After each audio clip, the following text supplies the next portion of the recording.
What up, Cavs Nation? I'm your host, Ethan Sands, and I'm back with another episode of the Wine and Gold Talk podcast. And we are coming to you today after the Cavs Game 2 win over the Miami Heat. Chris, I know you are the one writing the game story. Me and Jimmy are now trying to implement some gamers or buzzer stories. We are feeling the the tension in the air when writing and having to get things done at the zeros for the website.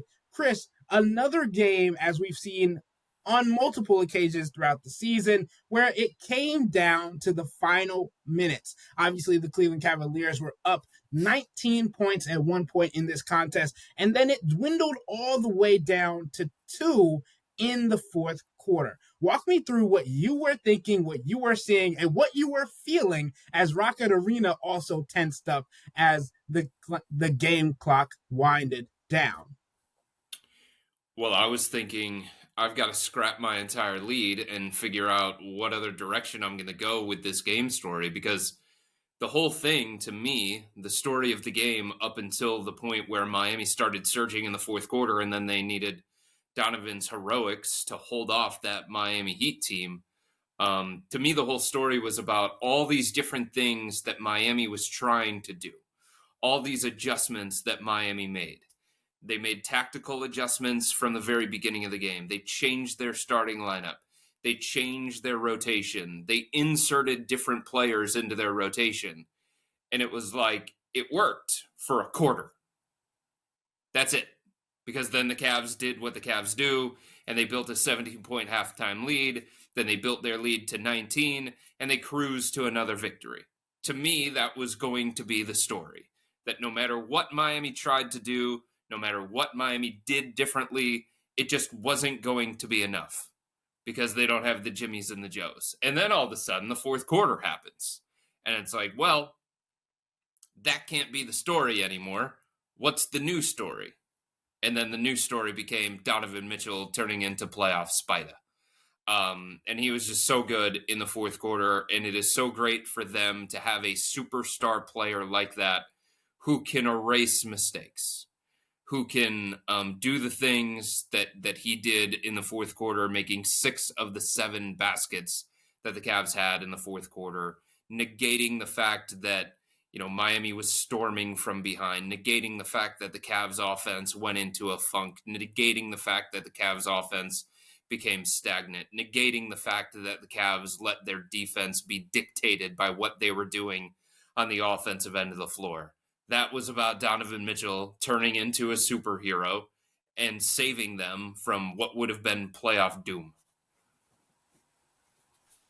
Yeah, I think this game showed you exactly why you should believe in the Cavs to the highest degree. I had a very similar lead takeaway as Chris was going to center his. That's the same angle that Chris was going to center around his game story. I was going to have a lead takeaway about just like, yeah, man, you started Davion Mitchell. You added Pelle Larsson to the rotation. We saw some more Nikola Jovic. Changed up your matchups a little bit, guarded the pick and roll a little differently. And then the Cavs made 11 threes in the second quarter, and you're just like, well, that's that.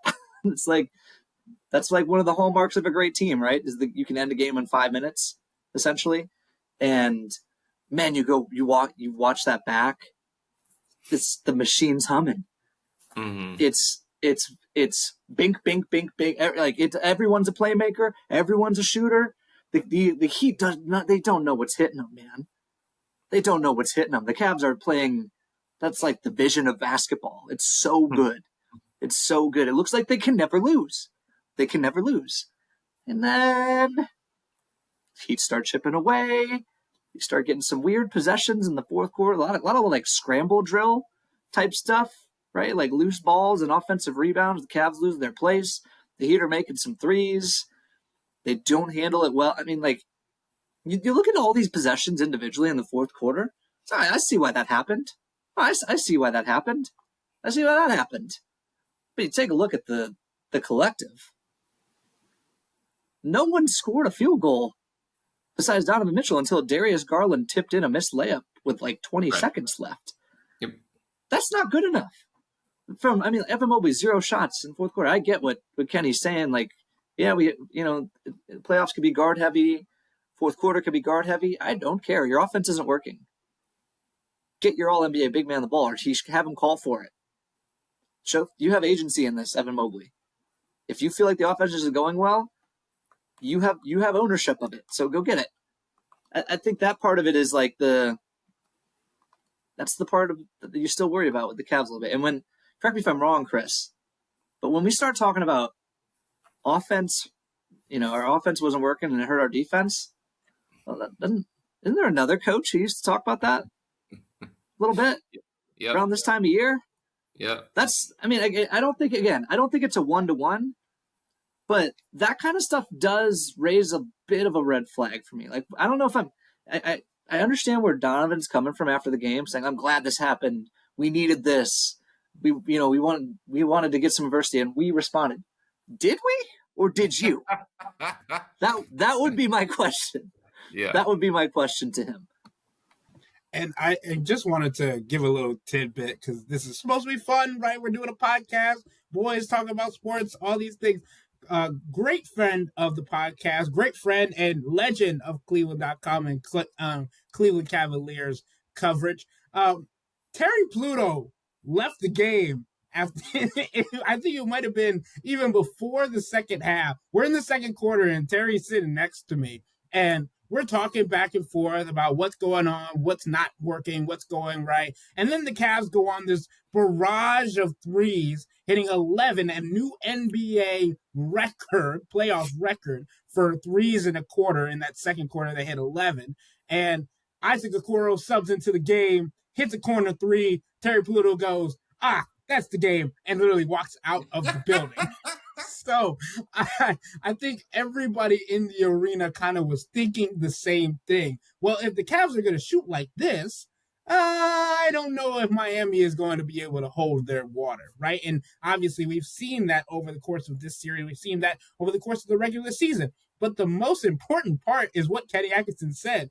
Like, at some point, they were going to come back to the mean. They're shooting over their heads, and sure, you could say that Miami was doing the same thing. Chris talked about that in game one. I felt like they were doing that a little bit again in game two at points. But it's more so now about, is this the reality of the Miami Heat, right? And Jimmy and I were talking about this after the game. Davion Mitchell didn't know he had this in him, right? Tyler Herro, he's a bucket. Didn't know he was going to go get 33, but he's a bucket, right? So I think the main portion of this. Davion Mitchell had 3 games the whole year with 18 or more points. Mm-hmm. He has 2. He has 2 in the first game, 2 games of the series. And credit to him. But we just don't have a ton of precedent for that. 100%. And I think it's just looking at the defensive effort in the second half, right? Because Davion wasn't playing well in the first half again. Right? And Tyler Herro was doing his thing, so we're not going to really talk about him until later on in the podcast. But for me, it's what Jimmy was getting at. The defensive end cannot slip, especially and Chris has been holding in on this question for the latter half of the season. How are you going to say you're a defensive identity-based team when you're the number one offense and when you're not shooting the ball well, your defense goes like this? Mm-hmm. So I think it's important that not only do the Cavs continue to make shots, because that's been our whole basis on why the Cavs are so good, why they're going to be able to make it to the Eastern Conference Finals or whatever. It's because there aren't a whole lot of teams in the league that can shoot with the Cavs. But if they aren't shooting and they aren't making shots, how does that impact the rest of their game? Chris, how important is that dynamic, especially not only in this series, but in the future of the playoffs? The 3-point shooting stuff? I mean, everybody knows that that's who the Cavs are. All of the numbers say that when they shoot well from 3-point range, when they make a bunch of threes, they win these games. When they don't shoot well from 3-point range, when they don't make a bunch of threes, they tend to lose. And it shouldn't be that way. It honestly shouldn't, because they have other avenues to generate offense consistently. They were one of the number one teams in terms of efficiency on drives to the basket. They were one of the number one teams in the NBA on total drives to the basket. Darius Garland, Donovan Mitchell, Ty Jerome, they can all get into the paint. They can create shots for themselves, create shots for others. Theoretically, they have Evan Mobley, who is an all-NBA player. He's either going to be on the second team all-NBA or third team all-NBA. You should be able to generate quality offense going through him as an offensive hub. And I know that he's still maturing. I know that he's still learning how to be a star. I know that he's still getting comfortable with different aspects of his game. And in pressure situations, you would probably rather it be Donovan, especially when it comes to the playoffs, because of things that you saw tonight, right? But, if the three isn't falling, if those shots aren't being generated to the same level that they were in the second quarter, make the adjustment. Believe in your other guys. Trust your other guys. Jared Allen inside. He should be able to take advantage of some opportunities if it's Nikola Jovic guarding him instead of Bam Adebayo. You know what I mean? So it's just, I don't think the Cavs can get into a situation where they're too reliant on the three. Yes, it's a big part of what they do. Yes, it's a big reason why they're the number one seed in the Eastern Conference. Yes, it's a big reason why they built the lead to 17 at halftime. But you have to understand how the game is going, and you have to be willing to make the adjustment on the fly and read the game as it's transpiring. And I think too often, at various points, the Cavs can go into these lulls offensively where they're a little bit too reliant on that. And they don't need to be, or they shouldn't have to be. Let's put it that way. Can we be honest here? The identity changed. The Cavs have been swearing up and down all year. We still hang our hat on our defense. We're still a defense-first team.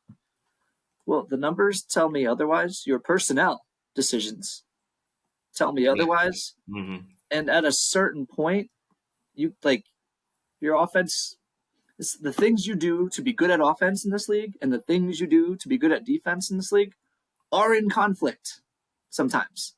Mm-hmm. They are in conflict. Shooting a lot of threes creates long rebounds. Makes it hard when you miss, I'll say it a third time. When you miss, that makes it harder to get back in transition. What did Kenny say before the game?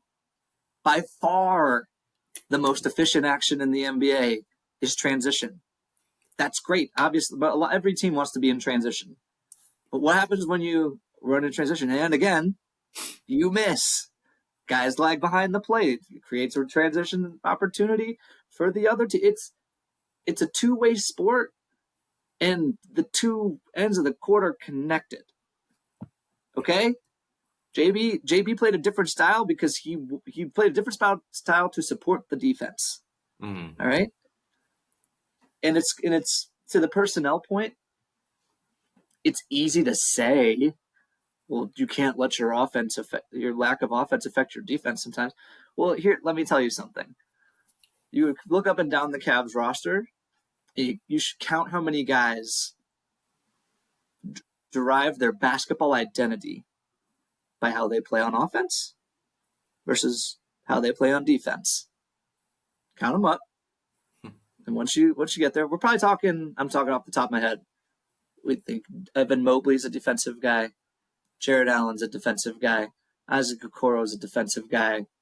Dean Wade's a defensive guy. We can have a conversation about DeAndre Hunter, but I think one of the little secrets that we haven't talked about that since DeAndre Hunter got here is that DeAndre Hunter is a better offensive player than he is a defensive player.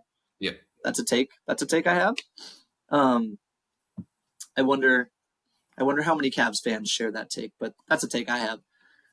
And what happens when you have these guys who have their entire life derived their sense of basketball self-worth from how am I shooting, how am I creating for others, that sort of thing, and then it goes poorly? It's just a human reaction for there to be slippage in other areas. It's easy to say, and they'll tell you it's the right thing to say, and it's the right mindset to have. We'll find another way to impact the game. It's not that simple. Right. It's just not. These are people. I think that's a great point, Jimmy. And it kind of goes back to what we were talking about. Like, there's obviously going to be a regression when you're shooting that well, but there's also just kind of the relaxation. And that's, again, going back to something that the Cavs have struggled with is third quarters, right? That's been the Achilles heel of the Cavs throughout most of the regular season has been that third quarter and how they get up to big leads at halftime and then they kind of let off the gas when they come back out of the break. And I think that also goes back, since we're making comparisons to J.U. Bickerstaff-led teams, last year when the Cavs let their foot off the gas or let their foot off teams' necks on multiple different occasions and let teams back into the game. Sure, we can have the conversation that is still true that the Cavs have better clutch performers this year than they did last year, which comes with the evolution of Evan Mobley and Darius Garland playing back to his Mr. Fourth Quarter standard. But I think it's important to note that that might not be as sustainable as it was in the regular season as it is in the playoffs, especially when listening to Eric Spoelstra after the game, he said it doesn't matter about getting down to the 2-point deficit. It's about not being able to finish, and I want to figure out why and how we can finish these kinds of games. And I think when you're looking at this team and how they've been so successful this year, it's when they have put the throttle on and allowed themselves to just run over teams. So I understand Donovan Mitchell saying that he wanted to be in this kind of playoff environment. He wanted to get this test so that they know that it's possible. But again, going back to what Jimmy said, it was really just the Donovan Mitchell show, especially when the fourth quarter, for the first half of it, they had scored just 8 points. Even Donovan was struggling in the first half of the fourth quarter until he just flipped the switch. They called a timeout, and he said, I really can't let us lose this game. So he got to a floater and then got to a couple of threes, and the rest is history. Chris, I don't even think Miami did anything wrong to close out the game tonight. I mean, like, Jovic probably could have taken some better shots, but he was also put in some really bad positions. I think that was more just about Donovan went supernova. Donovan took over the game like stars tend to do, like he has done in the past. And, you know, he went shot for shot with Miami, and some of the shots that he made counted for 3, and some of the ones Miami was making counted for 2. So that was just about Donovan Mitchell being brilliant in the fourth quarter. Like, I don't think Miami should look at it saying, oh my God, like we threw that away. Like we threw away an opportunity to chase down the Cavs because of poor execution, because of untimely turnovers, because of sloppy defensive closeouts or something along those lines. Donovan Mitchell's shot making was brilliant when it absolutely needed to be. And that's the way that I look at it. He saved the Cavs. That's it. Like, it wasn't about the Cavs having flawless execution. It wasn't about the Cavs changing anything stylistically. It wasn't about any of that. It was Donovan Mitchell just went supernova at a time that the Cavs needed him to do that. And kept, like, I know it's this idea of Donovan knowing the moment and picking the moment. I think that's a cool superstar trait to have. Just that sense of, okay, I need to take over the game. But just the idea that really hasn't been his MO this year, and that he could just, like, for the first time in weeks, just say, okay, I'm going to do this. And he does it. But I'm not making a super high IQ point here, but, like, man, he's so good. He's so good. And I think, like, maybe even to Chris' point, like, maybe Jovic, you don't want him taking 6 shots in the fourth quarter in the first place either. But if you're Miami, I think you just shrug your shoulders and say, yep, they've got that guy, we don't. Yeah, and Spo made it very clear. Like, Donovan made tough shots. That's just how it goes. Davion Mitchell even said, like, Donovan Mitchell's a superstar for a reason. Like, so I think is this collective, oh, we understand what we're up against, but it's also understanding that this is not only, like, Donovan coming off the 7 straight game 1 series where he's had 30 or more points, but this is the first time a player in Cavs history has recorded these numbers: 30 points, 7 3-point field goals, 6 rebounds, 6 assists.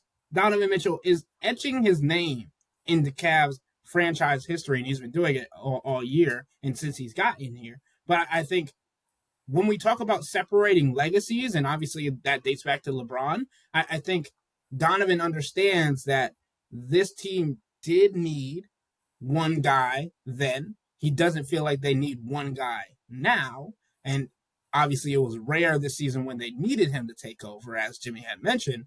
But I think he knows that even if those situations do arise, like he had it heard from Brad Doherty earlier this year, I think it was, or when he had 71 the other season, I think it was Brad Doherty said, "Oh, you look like MJ. You had your MJ moment." Mm-hmm. So I think in the back of Donovan's mind, he can always go back to that and look at the legacy and the milestones that he's had in these type of situations. We can very much end the conversation about whose team this is, whose offense this is, whose franchise this is, whose city this is. It's Donovan Mitchell.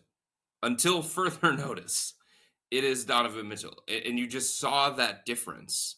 Like, there's a calm, there's a poise, there's a belief, there's a confidence. Maybe one day it's going to be Evan Mobley's team. Maybe one day.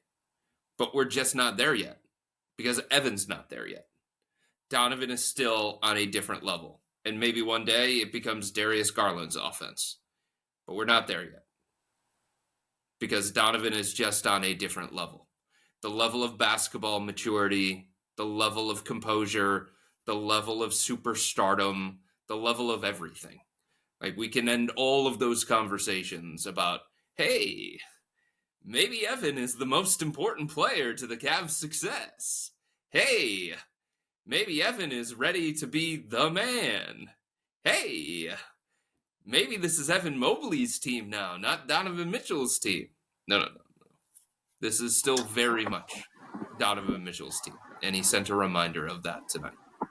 So it's always been Donovan's team, but I do still think there's something in there about however you want to classify it. I think Evan, especially as we get later in the playoffs, he'll be something of a bellwether for this team in the later series.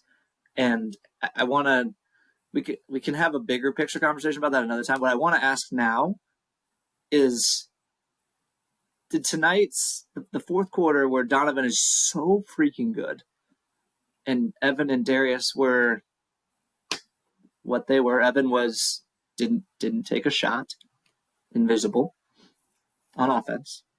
Dude's incredible on defense all the time. Needs to be said every time we have this conversation.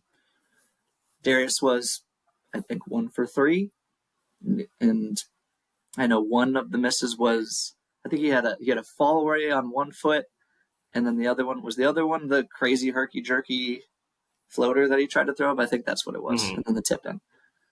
So tonight, are we worried about that gap being too big tonight? Like, this idea that Donovan is so good, that's great down the road. We know that's going to be awesome. But the fact that the other guys just, and again, one game, we've seen Darius do this so many times during the regular season, but obviously we know the playoffs is a different sport. So what do you think, Chris? Is this something that might creep its head again down the road? Do you have concerns about the way the fourth quarter unfolded for the other two guys? No, because I think it's all about the situation, and I think it's all about taking what's in front of you and the pathway that you think leads to the outcome that you want. I don't think that they are going to consistently say, Donovan, go supernova for the final 5 minutes of every single fourth quarter. But that's the situation that presented itself tonight, and Donovan was ready to meet the moment. And that was good enough tonight. In another situation, it might be Darius who has an advantageous matchup that feels like he can attack, he can get to the rim, or maybe it's Evan Mobley who has an advantageous matchup, or maybe it's Evan Mobley and Donovan Mitchell working a two-man game, and the defense sends 2 at Donovan and he tosses it to Evan, and then he becomes the playmaker in 4-on-3 situations. So I think the beauty of the Cavs is that they do have other options. They do have other pathways to success.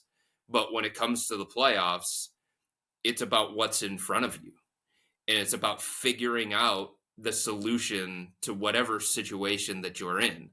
And I think Donovan recognized that the best solution for the Cavs tonight was him doing what he did in the fourth quarter. And I think the Cavs recognized that the best solution to their success and avoiding a collapse that would have been really, really difficult for them to take was just this from Donovan. But I just don't think it's at a consistent level, or we've seen it at a consistent level where it needs to be this, and it will continue to be this down the road. Because I think Evan Mobley has it in him in situations to do things similar in the fourth quarter, or Darius has it in him to do those kinds of things that are similar in the fourth quarter. It's just, it wasn't tonight for those guys. Yeah, and I think when you talk about how spread this offense has been and how free-flowing it was, especially in that second quarter, like what piques my interest and what we've talked about coming into the playoffs was, the rotations are going to get smaller. These guys are going to end up playing 40-some minutes. Nobody on the Cavs has played 40 minutes yet. And I think that's significant, right? Because you had Bam Adebayo play 42 minutes tonight. Tyler Herro played basically 40 minutes. The most that a Cavalier played was Donovan Mitchell at 35. And in their game 1 win, the most that somebody played was 33. And Evan Mobley and Donovan Mitchell both played 33 minutes. And I know that we keep talking about how the games were won, right? Obviously, a 20-point win in game 1. Ironically enough, they scored 121 points in both games. But I think I wanted to ask you guys, do you actually think this is beneficial? Because Donovan kept bringing it up for them in the long run. Because I think there's different levels to this, right? There's different scenarios. Sure, you were able to do it against Miami, who doesn't really have the same kind of personnel that you might face later on. Is that going to be different when it comes to facing teams in late game crunch time situations in those kinds of settings? I honestly don't know how beneficial this is. Like, I think there's part of me that says, okay, the Cavs were in a pressure situation. There was angst inside the arena, and they kept their composure. Like, yeah, that part of it is true. They didn't buckle under the playoff pressure. But it's like, did they do anything that was significantly meaningful? Did they find something in a late game situation, like some set that they could go to over and over and over again? Then it's like, oh, eureka, that works. Did they find like a 5-man lineup that was so effective for them down the stretch at both ends of the floor?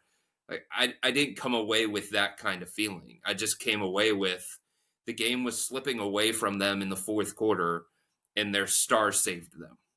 Like, how meaningful is that? Like, the meaning of that to me is maybe you avoid having to play a 5th game against Miami. Or maybe you avoid having to play a 6th game against Miami. But do I think that was a seminal moment that is going to change the trajectory of the Cavs in the playoffs? No, I definitely do not. Like, the other thing that it does do, I think Donovan is right on this, but like, they have so much respect for Miami to begin with, and they have so much respect for Eric Spoelstra to begin with. But like, if you win both of your first 2 games in the playoffs by double digits or by 15, 20 points, as Jimmy said, these guys are human. Like, it's hard to sit there and say, hey, have appropriate fear of Miami going into game 3. You know what I mean? So like, I guess this raises their antenna of what Miami is capable of, that if the Cavs mess with the game, if the Cavs don't have the right focus going into game 3, if they don't have the right approach going into game 3, then they could slip up. But I just don't see this as overly meaningful to the Cavs. Like, this isn't a situation where, Darius Garland did Jalen Green tonight and he had like the best playoff game of his career when the Cavs absolutely, like, that didn't happen. This was their star player just going out there and saying, I got to save us. I'm not going to let this one slip away. Again, I ask, who responded to adversity? Who? Yeah. His name is Donovan Mitchell. Yeah. The Cavs rallied. I think here's, I could say this, another reminder that having Donovan Mitchell makes it easier to keep your composure. Yeah. Like, right. he sets the tone in that regard. That's great. It's another reminder, like Donovan Mitchell, we've talked about his leadership, taking a step back a lot this year. This is Donovan taking a step forward with leadership, saying, I got this. I'm still Spida. Like, don't worry about it. We're going to be fine. And they're like, oh yeah, we are going to be fine. So I think his presence in the future, it'll be a nice reminder. Not that they already don't think of this every time they're in a fourth quarter, but like, this is getting a little weird out there. And Donovan calmed the water. So the next time they're in a similar situation and Donovan's out there, they'll be like, we're good. And that will give other people confidence to do things with the ball that aren't Donovan. It's like, hey, you know what? It's not so bad. Even if I mess this up, Donovan's got our back, right? But I'm with Chris. I would be much more open to this point of view if the close of this game looked like the second quarter of this game. Yeah. And the ball was pinging around and everybody was making shots, or, Evan Mobley or Darius Garland had sort of like a playoff breakthrough moment that we're kind of still waiting for both of them, I guess. I mean, like, for Evan, I guess that's game 5 against Boston last year. It's the closest thing he has to it. And then, was game 1 Darius's? No. It's a real question. Darius's, I think, playoff moments came in his first playoff series against the Knicks, right? Where he had 32 points in that second game, and that was their lone win. I think that's the moment that I would point to and be like, hey, he can perform, but we're looking for consistency. Jimmy, you're shaking your head no? You don't get to claim a playoff moment in a series where you got absolutely killed. Not how it goes. They lost in 5 games. They were not competitive in that series. In the core almost broke up. They almost broke up the team because of that series. That's right. Like, I mean, it's been classified, and rightfully so, as a playoff flameout that led to J.B. Bickerstaff being on the hot seat going into the following season. Mm-hmm. It led to the Cavs making some significant changes within their roster. So, yeah, I'm with Jimmy. I think that's hard to say that was his playoff moment. The other thing that I'll say, though, like, to further the point about Donovan, I am still most comfortable with him being the closer of this team. Like, I have more confidence and more belief that he's going to come through more so than Darius, more so than Evan Mobley. And I think, everybody within a roster has a different level of responsibility. And Donovan, to me, has to be the late game alpha. He has to be the closer. And I know Darius was in the running for Clutch Player of the Year. And I know Darius had great moments throughout the course of the regular season where he had big shots and his efficiency numbers were really, really good and all those different things. I'm sorry, there's just a different confidence level with Donovan Mitchell in that role than there is with Darius or with him. But by the way, I think that's how it's going to be. Like, I mean, I guess it depends on how long this core stays together, but like for the foreseeable future, and that's okay. Yeah. And that's okay. I want to see a little bit more. Like, I want Evan Mobley to do something in fourth quarters. I want Darius Garland to do a little bit more than he did tonight. But like having, a top 10-ish NBA player run your offense most of the time at the end of the game, that's what everybody does. If they can. Yeah. The Heat did it with Tyler Herro. He's not that, but he's the closest thing they got. Right. That's just what you do. You give your best player the ball, and we can, closer, best player, whatever. If Evan Mobley becomes, even if Evan Mobley ever becomes the best player on this team, it's going to look different. Mm-hmm. It's going to look different. Donovan's still going to have the ball. at the end of the game. I mean, like, look, you want to project like way far in the future, like 28-year-old Evan Mobley. I don't know what that looks like because at 24, when we're still picking apart his fourth quarters, he's making All NBA and he might win Defensive Player of the Year. Yeah. Okay, so I don't know what it looks like that far out. And there is some middle ground here where, again, if all goes well and the core stays together, there will be a point where Donovan gets a little older and Evan matures, and they'll like meet in the middle, and Darius will mature along. Like there's going to be a meeting of the minds at some point, but right now this is how it is. Again, I'd like to see a little bit more diversification in these moments, but like, and by the way, you also don't want to have to see it against Miami. As much as we respect Heat culture, the talent is not there. But this is okay for it to be this way. In saying all of that, I thought it was a very good Evan Mobley game. Very good Evan Mobley game. Efficient on the offensive end, right? 3 threes. Really good defense against Bam. Really good defense against Bam, showing again why he should be Defensive Player of the Year. So it was a very good Evan Mobley game. You could sense a different level of aggression from him. You could sense a different level of determination and purpose and stuff like that. So the overall was a very, very good game from Evan Mobley. And if they get this version of Evan Mobley moving forward in the remainder of the series, moving forward throughout the course of these playoffs, I think the Cavs would be happy with that. Those first 3 quarters, man. Send those to Springfield. That was awesome. That was awesome. He's making threes. He's bodying dudes down low. He's switching on the perimeter. Bam, not having a good time. Not having a good time when Evan Mobley is the primary. Bam Adebayo is really good, man. I don't know that people are going to understand that by the end of the series. Because, like, he's got either Evan or J.A. or both in his vicinity at all times when the Heat are playing Khalil Ware next to him. But he's really good. And Evan Mobley was freaking awesome. I just finish it. He was so close to playing like a 10 out of 10 awesome game. I think that's the next step for him, right? Like, you have to play all 48 minutes. Like, not literally, but you have to play a full 48-minute contest, right? You have to be able to play each quarter like how you played the first 3. And, like, you talk about the first quarter in game 1. He had 7 points. He was 3 of 3 from the field. And then he disappears in the second quarter. Tries to come back in the third quarter. Doesn't have a rhythm. Fourth quarter. Doesn't take a shot. Again, I don't think it's you cannot have these games, back-to-back games, without taking a field goal in the fourth quarter. That seems a little bit egregious, right?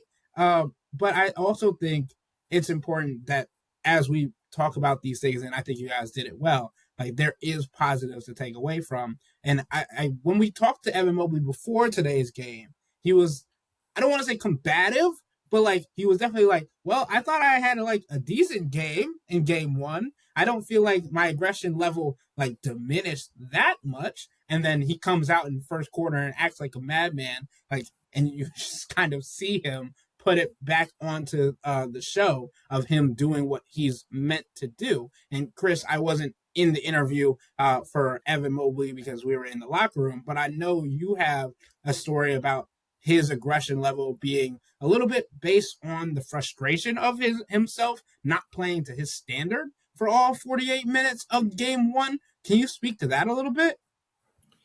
Yeah, so that whole thing that you were talking about with how he was communicating with us in the media after shoot-around today, that was just not truthful.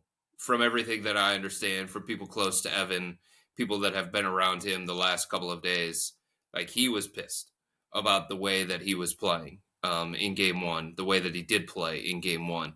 It was not to his standard, and he worked his butt off in practice the day after, shoot around, like, soaked in sweat, the last person to leave the floor both days, basically, because he was not happy with his performance. He did not think that was good enough. He did not think that was representative of him. And that just shows how great he wants to be. That just shows the high standard that he has set for himself. And so, like, this idea that he felt okay with his aggressiveness level in game one, or he felt like it was a quality performance. Everybody that I talked to over the last couple of days said that that's not his true feelings on his performance from game one. And that's what you want. That's what you want from somebody like Evan. He has talked about it over and over and over again. He wants to be one of the greatest basketball players in NBA history. He wants to be looked at as a guy who can be in the MVP conversation and the Defensive Player of the Year conversation and win multiple championships and contribute to winning at the highest level. He wants it all, and he's not going to settle for anything less than that. So you do want him to have that kind of feeling after his game one, because people would look at that game one and say, what? Like, this guy's going to be on an all-NBA team? How? What? And obviously that's not what you measure when it comes to those kinds of things, but it just wasn't reflective of what he's capable of. And you could tell from the very beginning of game two that there was a different level of focus. There was a different level of purpose to the way that he was playing. There was also a different focus level from the Cavs to involve him and get him touches in spots where he could be comfortable, because I think the Cavs understand how important he is to the success of this team, both in the long term and in the short term. So, yeah, all of those things that he was saying after shoot around today, as he was saying them, I didn't even believe him. I don't know that he believed some of the things that he was saying, but like I said, this is what stars do. This is what, all NBA players do. They recognize that one game wasn't good enough, and they do everything in their power to make sure that they're ready, they're prepared to go out and change it the next game. Because we've talked about this. Greatness cannot be a sometimes thing. Greatness is an all the time thing. And that's something that, Evan is fully aware of, and that's something that he wants to live by. So the last part, go ahead, Jimmy. Go ahead. I was just going to say real quick, you know what else stars and greatest players of all time, you know what else they do? They attempt shots in the fourth quarter. That's it. At least one, right? Like, anyway, and me and Jimmy had talked about it on the last podcast about how, like, he didn't get to the free throw line either, which is another indication of not being as physical as we would want him to be. Tonight, he didn't have a ton, but he had more than zero, right? He had, what was it? 3 free throw attempts. He was 3 for 3 from the line. Better, but needs more. So the last thing that I wanted to touch on, because I wanted to dive a little bit deeper into something that we had mentioned before this series about the defensive lineups that the Cavs could look to go to. And today, it caught my eye, and obviously it happened a little bit in game one as well, but Ty Jerome, Darius Garland, and Sam Merrill all on the court together. Chris, I know we had talked about the Cavs having a little bit of a hesitation to put Ty Jerome and Darius Garland on the court at the same time because of a defensive liability, or allowing the opposing team to attack either one of them, having two guys on the floor that can be attacked on any given possession. That's not necessarily ideal, but just looking at the numbers, they're not horrible with this 3-man lineup. Sure, it helps that their offense was off the charts, and I think that is also a reason that Kenny Atkinson was able to lean into it a little bit more, because of the shooting that was coming along with it. Over the last 2 games of the playoffs, with Darius Garland, Ty Jerome, and Sam Merrill on the court together, they played together for 13 minutes, according to NBA.com. Their offensive rating is 141.7. Their defensive rating is 91.3 for a net rating of 50.4. This is that 3-man lineup.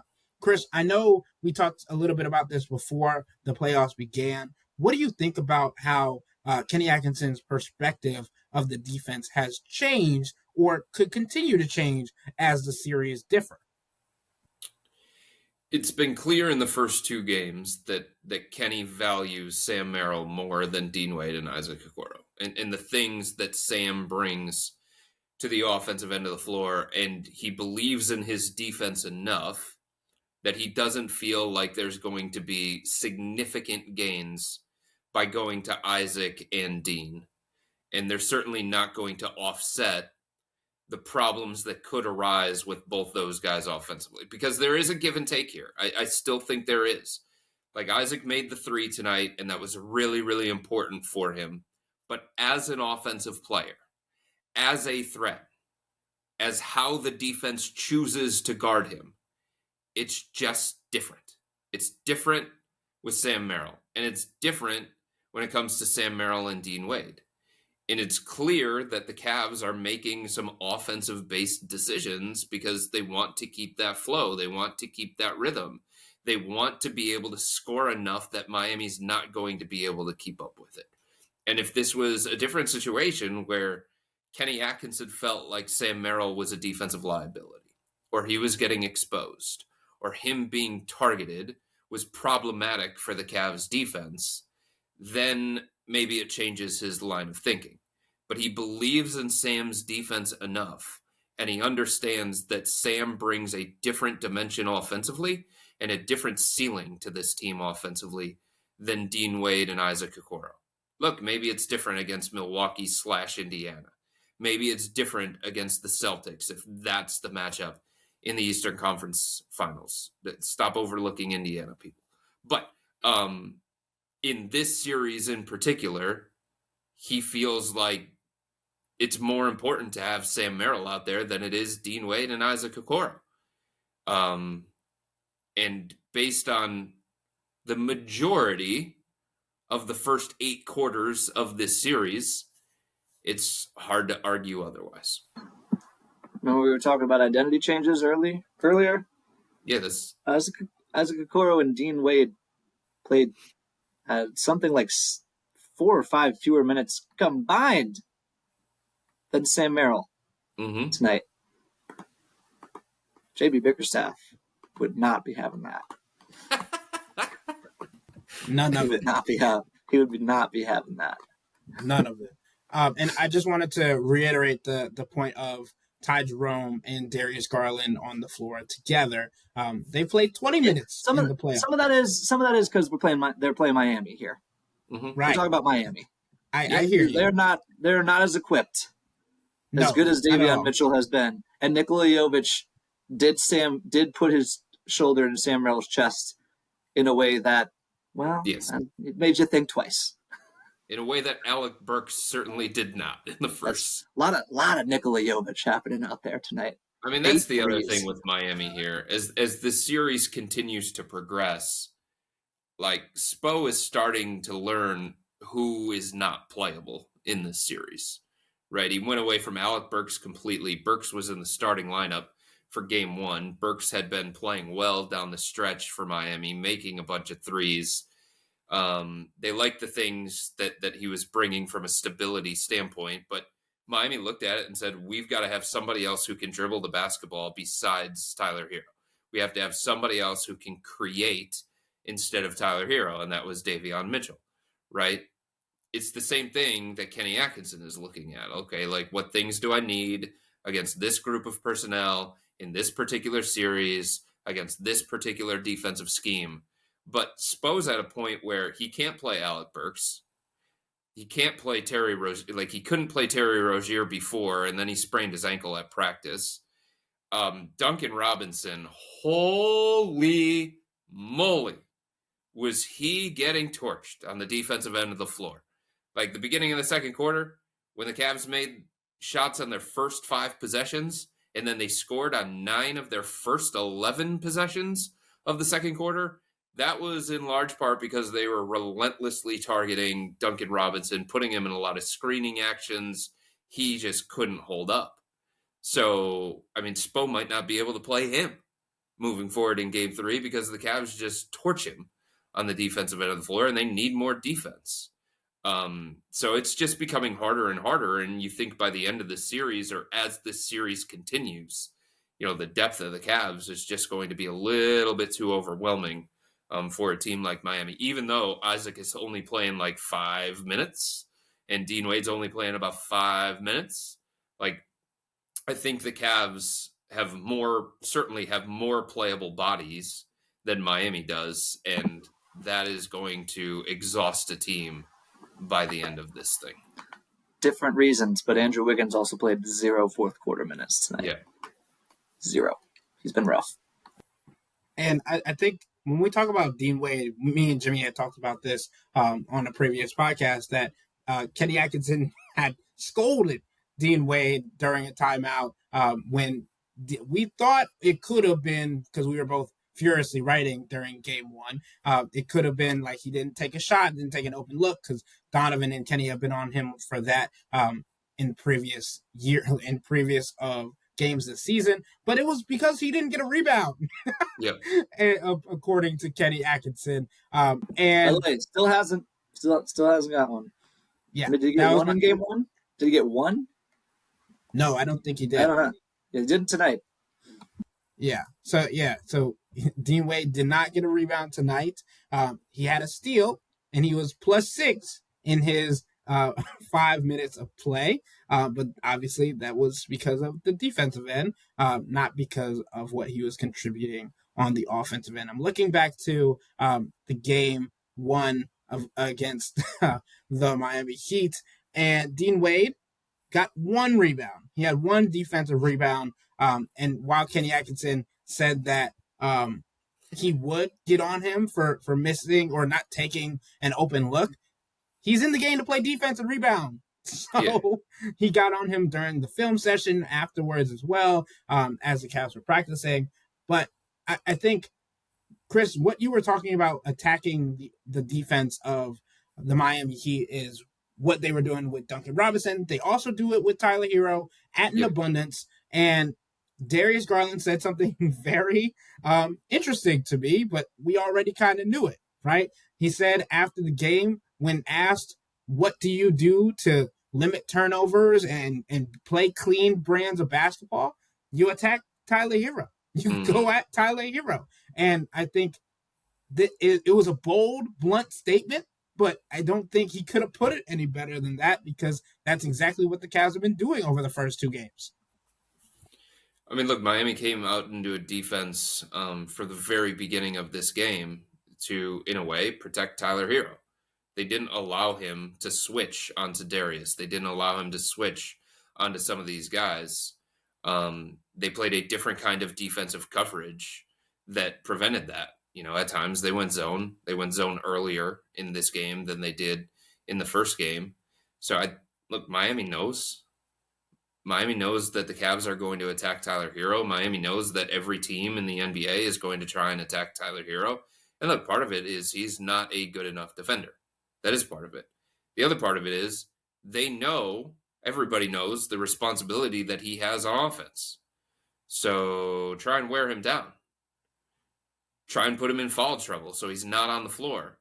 Try and frustrate him by how much you are going at him when he's on the defensive end of the floor. Try and make him expend as much energy as possible so that if these games are close in the fourth quarter, like, he can't be their crunch time player. He can't be effective. He's physically exhausted. He's mentally exhausted. So, yeah, the Cavs are going to continue to do that, and Miami's going to try and scheme up some things on the defensive end of the floor so that it's not as easy for the Cavs to do those kinds of things. And that's what you saw from them early on in the game, when they were asking Herro to guard a different kind of way, when they were asking Davion Mitchell to guard a different kind of way. And it seemed like at the beginning of the game that kind of threw the Cavs off, because they didn't have like the attack guy the way that they felt really, really confident to generate quality offense. They're like, oh, this is a little bit different. Now we have to find a different pathway to success on the offensive end of the floor. But yeah, sure. Over the course of 48, I mean, Tyler Herro and Duncan Robinson, they're going to have big targets on their back.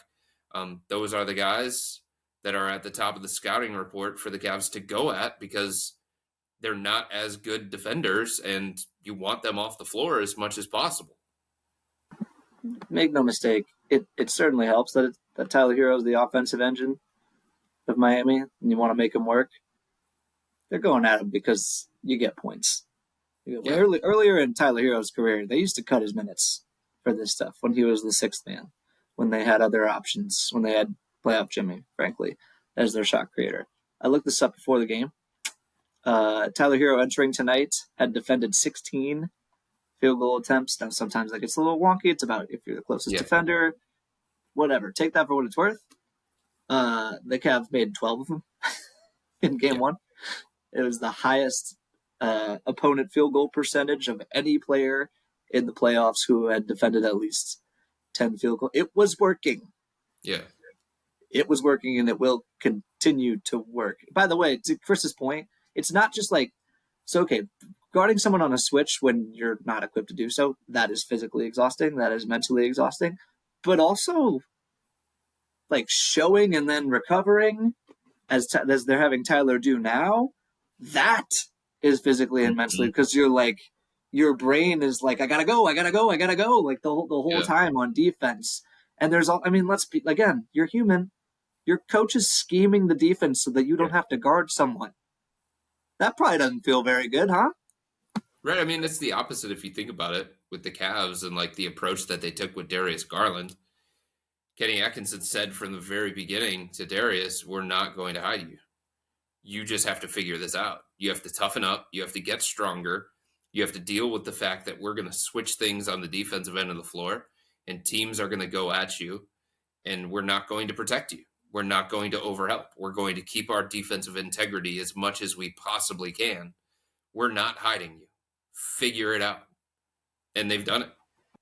And Darius, I mean, there are times where he's losing these mismatch battles, and it's going to happen as the playoffs progress. There are times where he's going to get beat off the dribble. There are times where he's going to get punished on the inside. But like his willingness to take that challenge and the way that Kenny Atkinson has basically been so vociferous about, like, we're not hiding you. Like, that's a message that you're sending to Darius that is the complete opposite than what Miami's sending to Tyler Herro. But make no mistake, as Jimmy said, Tyler Herro is not lacking in confidence. If there's one thing that we know, he's not lacking in confidence. I forget who said that. I think it might have been DeAndre, who was like, they started making some shots and started talking that smack, and we didn't really like that, so we had to come back and do what we do. If you could shoot like Tyler Herro, you would do the same thing. Sure that would. Guy's awesome. I can't shoot like Tyler Herro, and I still do that. But a stat that I wanted to throw at you, because Jimmy came with a good one. Tyler Herro's been the screen defender on 50 pick and rolls through 2 games, and the Cavs have generated over 1.2 points per possession on those trips. So that's a lot of screens. That's a lot of screens. Yeah, I mean, game 1 was the worst game that Miami had played all season in terms of defending the pick and roll. That was the worst game that they had played in terms of defending the pick and roll. So obviously Miami knew coming into this that they had to do some different things defensively. I don't know that they felt like after game 1, or it would be so quick that they would have to be so drastic about those things because of how terrible they were at defending the pick and roll in game 1. But that's the way that it happened. And I think it took like until 9 minutes into the first quarter or something that they actually allowed Tyler Herro to switch. I don't think they wanted it to happen, but it did. And then Darius put a move on him and made a 3. And I was like, well, they finally got Tyler Herro to switch, and then banged a 3 right in his face. But it's clear that they're trying to avoid those kinds of matchups because they understand what it leads to for the Cavs offense. So for the last segment of today's podcast, our Celtics corner. I know, Jimmy, you love this so much. The Celtics came away with another win over the Orlando Magic, 109-100 in Game 2. They now have a 2-0 series lead over there as a 2 seed versus the 7 seed. Chris, I know Jason Tatum didn't play, and I know we haven't really gotten to watch this game in its entirety because we're live recording this after the Cavs game. But, I mean, again, Paolo Banchero had 32 points. Franz Wagner had 25 points. Jaylen Brown, 36 points. Kristaps Porzingis actually had a halfway decent game, 20 points. And then Derek White did not go for 30 like he did the other night. And I think that was the biggest change for the Boston Celtics. He had 17, and then Peyton Pritchard had 14. But it just feels like even when the Orlando Magic get close, it's not going to be enough to beat the Boston Celtics. And I don't know about you guys, but this might be another indication with Jason Tatum's bum bruise, depending on how it heals, whether or not they want to continue to hold him out if they feel confident enough to be able to beat the Orlando Magic without JT in the lineup. Yes, they don't have to force it. I mean, this is a team that it's about winning a championship. It's about the bigger picture. And I think they have enough belief in their guys, and rightfully so, especially with Jaylen Brown being finals MVP. He's carried teams in the past. Porzingis has been a number one option in the past. So I think they're going to continue to do what they think is going to be best for them and increasing their opportunity to win a championship. But I will say shout out to Peyton Pritchard, right? If you're the sixth man of the year when Jason Tatum is out and your role expands and you're asked to do more on the offensive end, you need to show that you can step up and you can take on a bigger role. You need to show that you can do a lot of the things that a starter would be asked to do. Now, he wasn't in the starting lineup. He was coming off the bench, but his responsibility obviously increased. And that's part of what makes a great sixth man. And so him stepping up and him providing that off the bench, that was big time for the Celtics. They needed that because the rest of their bench was just so thinned out and basically unproductive. But this just, I don't know, this shows the depth. It shows the talent of Boston. And people were talking before the series even started, like, oh, I don't know. Miami might test them. Jason Tatum didn't play, and Boston still had enough. Maybe it's different in Orlando. Maybe, possibly. If Jason Tatum doesn't play, I still doubt it because I just think Boston's the better team. They have more answers to the test than a team like Orlando does. And just like another, like, oh, this is a bad sign for Orlando. This is a game where the Boston Celtics made just 12 3-pointers and shot 32.4% from deep, while Orlando obviously made 7 threes and shot 24.1%. That's not going to get it done. And they still only lost by 9. You guys are burying the lead here. The Orlando Magic cracked 100. Come on. Come on, where's that banner? If we're raising, honestly, I'm not going to belittle raising division championship banners. Here's what I'll say, though. I think the Cavs winning a division championship was just as hard as the Orlando Magic scoring 100 points against the Boston Celtics in the playoffs on the road. I think those are comparable challenges. And, man, you know what? Can I shout out the Atlanta Hawks one time? 120 points! They let 120 points. They let the Orlando Magic score 120 points in a play-in game. How did you do that? Cole Anthony and Anthony Black, man. They're still on the team. They're still on the team. Cole Anthony took what? Cole Anthony took 1 shot and played 5 minutes. Anthony Black took 8 shots and played 23 minutes. Obviously, different team, different schemes, different principles. Different matchups. Jason Tatum's not just the best. Jason Tatum's one of the best perimeter defenders on the Celtics, too. Yep. Like, 100 points. 7 threes. 7 threes. That's like 1990s type stuff. That's crazy. I agree. I think it's insane. I think there's a lot of decisions to be made over there, especially when we talk about teams trying to figure out how to get to the next step, get to the next level. Because I, for one, am stunned that Kentavious Caldwell-Pope, who people were treating like he was Klay Thompson when Orlando signed him, I, for one, am stunned that he hasn't lifted Orlando's 3-point shooting numbers so drastically as his contract would. Like, what? Are you suggesting that it's different to shoot 3-pointers when the greatest player in the league is not setting you up for them. Is that what you're saying, Chris? It's a bold statement. It's just like the idea that fixed Orlando's clear shooting woes was so hilarious to me. Like, they signed prime Klay Thompson, and then all of a sudden they were this prolific three-point shooting team. No, it's Kentavious Caldwell-Pope. Like, what are we doing here? Like, what's the conversation that we're having here? Let's step back into reality. By the way, I think he went over tonight. 0 for 6 from deep. I think he made I think he made a field goal, but I don't think he didn't make a three. Again, Donovan I'm not Mitchell. taking Orlando seriously until they can consistently score 100 points in a playoff environment, and they can consistently make double-digit threes, and they can find a guard, just one, a guard, who can do two things: defend at a high level and shoot threes.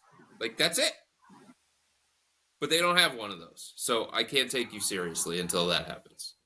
Donovan Mitchell made at the beginning of the series. Donovan Mitchell made the same number of threes as the Orlando Magic tonight. Yeah.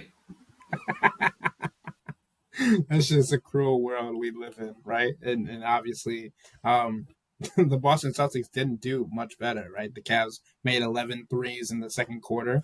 The Boston Celtics made 12 threes in the entire game. Sure, you don't have Jason Tatum taking 10 a game, so that'll make a little bit of a difference there. But I don't know. I don't think we can even really evaluate the Boston Celtics. I don't know. You know what it sounds like? I know we haven't gotten to watch this game. Sounds like this game sucked. That's what it sounds like. I'm not mad that this was our window that we had going at the same time as Cavs tonight. Yeah, I just don't know if we can evaluate the Boston Celtics against a team like Orlando that can't score the basketball. Sure, you see, I think Goga made Kristaps Porzingis bleed from his head at one point during this game. So you get to see the physicality Goga. aspect of it. 8 minutes, 4 fouls. Hell yeah, Goga. Make use of those minutes. I will say, though, like, in the NBA playoffs, things become delicate when talking about injuries. Jimmy Butler left the game tonight against Houston. That changes the complexion of the series if they don't have Jimmy, or if he's not fully healthy. If this thing lingers for Jason Tatum, and he can't be effective playing through it, or it impacts the way that he shoots, or it impacts the way that he handles the ball, or it changes his aggressiveness or his confidence, whatever the case may be. Injuries are delicate, and that is the quickest way to change the landscape of the playoffs. Everything becomes different for Boston if Jason Tatum is not Jason Tatum MVP candidate. Now that they have a team like the Cavs that they would have to deal with theoretically in the conference finals. Now that they have a team like Oklahoma City that they would potentially have to deal with in the NBA finals. This isn't last year where, no offense to Indiana or anything like that, but the version of the Pacers that the Celtics played in the conference finals, like, these Cavs are significant. The gap between Boston and everybody else last year in the Eastern Conference was very, very wide. The gap between the Cavs and this version of the Celtics is narrow. And a Jason Tatum injury, or a Jason Tatum being less than 100%, or not being effective playing through this particular injury, man, does that open the door for some things. All right, Chris. So that is something to monitor. That is like the number one thing, I think, to monitor when it comes to... We know the Celtics are great. We know what they do offensively. We know what they do defensively. But that is a variable that you could not account for going into the playoffs that could potentially change the landscape of this whole thing.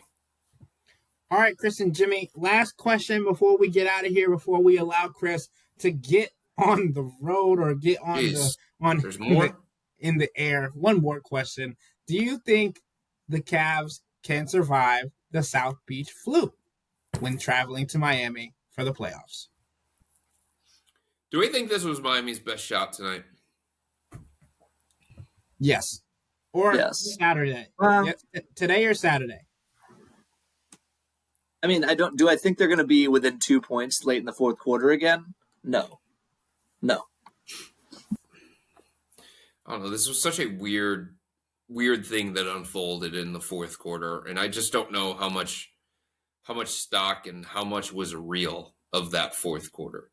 It just felt like, to me, the first three quarters were more representative of both these two teams. And it was more of a real picture of what this series is between these two teams. Look, there's a variable that Miami's going to play better at home. Maybe the Cavs won't play as well on the road. So that you always have to account for. Spo is going to Spo. That you always have to account for. But I don't know. It just feels like the Cavs are significantly better than Miami. And there is a clear gap in depth. There is a clear gap in high-level talent. There's a clear gap in offensive weaponry. So, like, I just don't know how much better Miami can do things than what they've tried at this point in time. And I just don't know how many solutions Spo is going to come up with. Did you guys watch Top Gun Maverick, the second one? Yes, Chris. You did? Okay, great. So there's a line in there, and one of the Cavs players was talking about this with me before the game tonight. There's a line in there where Maverick is like really going at these pilots. And he says, it's not the plane, it's the pilot. Right? It just feels like we're talking about all these things are Expulstra related. We're talking about all these things schematically from the Miami Heat. And I just want to turn around and say, it's not the plane, it's the pilot. I know what we're saying. Like, it was a weird sequence of events that led to this fourth quarter, but, like, isn't this the idea of this version of the Heat, right? Like, they're just going to churn along at their little Miami Heat pace. They're going to keep going in a straight line. And the Cavs, in that second quarter, zoom right up. Yeah. Separated themselves in a major way. The Heat keep cutting that middle. And if you dip, you look up and it's a close game. So I guess, like, in theory, like, if they're executing, I could see there being another competitive game late. But then it comes back down to, like, who you got. Like, Tyler Herro was awesome tonight. Yep. Awesome. This decent. Well, yes. In that regard, when it's time to go toe to toe in fourth quarter, like, he was a closer. He was closer worthy tonight. That might be the best game we saw from Tyler Herro. I still think there's going to be a good Bam game. So we'll see what happens there. But yeah, it's looking bleak. I mean, they're battle tested, they're prideful, and they're well coached. So that theoretically gives you a fighting chance, even against a team that is significantly better. So you don't want to dismiss them because of those things. They've got tiger blood, and they're just, like, tough to swat away completely. But so much of what I've seen throughout the first 8 quarters of this series points to a mismatch. How many guys, like, the Heat played 3 guys 30 minutes tonight. Spo is just searching. Like, we've lost Alec Burks. Alec Burks has been picked off. We will remember him well. We will remember him well. Duncan Robinson. We're on real thin ice. We're on real thin ice with Duncan Robinson. I didn't hate the Pell Larson minutes, like, watching them. He battled. But he didn't leave much of a mark. Didn't leave much of a mark on the stat sheet. I'll tell you that. 2 points, 2 rebounds in 10 minutes. Kalel Ware, they want it to happen. Yeah. But, like, he's played less than 20 minutes. Better than the Heat can play bigger. He made some jumpers tonight, even, like that. Nice, good for him. He's long term. I like him as a prospect, but I don't know. And Davion Mitchell, like, he's one of their 3 quote unquote really reliable guys right now. Haywood Highsmith's had a nice series too, but, like, Davion Mitchell, 30 minutes tonight. One bad shooting night away from also being a problem for them. It's not good.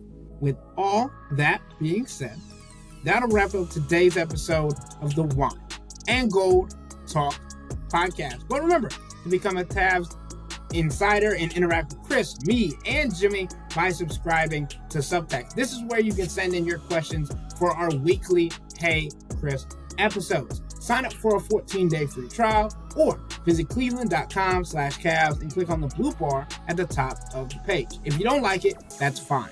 All you have to do is text the word STOP.